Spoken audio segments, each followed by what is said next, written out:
बड़े शहर के एक सामान्य से दिखने वाले स्कूल में एक शिक्षक थे जिनका नाम था आंचल। आंचल एक अद्वितीय शिक्षक थे जो अपने छात्रों के दिलों को छू लेते थे।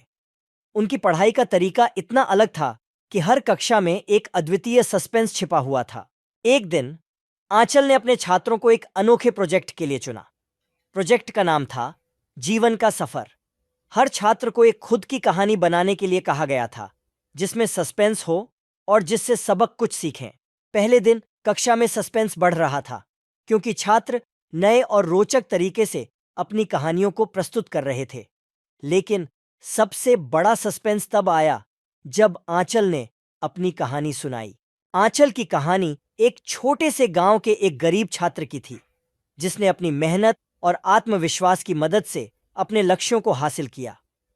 उसने सभी को यह सिखाया कि कभी भी कहीं भी आप किसी भी सिर कमस्तांद में कड़ी मेहनत और योगदान से सफलता प्राप्त कर सकते हैं।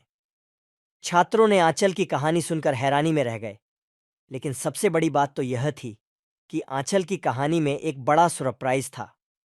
आंचल ने अपने छात्रों को बताया कि वह भी वही गरीब छात्र थे और उन्होंने अपनी कहानी को उनकी असली जीवन यात्रा से मिलती जुलती बनाई थी। सभी छात्र हैरान हो गए और उन्होंने आंचल की मेहनत और संघर्ष को नए दृष्टिकोण से देखा। इस प्रोजेक्ट ने छात्रों को नए दिशा निर्देश प्रदान किए और सबने सीखा कि सच्ची सफलता मेहनत और आत्मविश्वास से ही मिलती है। आंचल ने छात्रों को सिखाया कि सस्पेंस सिर्फ कहानियों में ही नहीं बल्कि वास्तविक जीवन में भी होता है।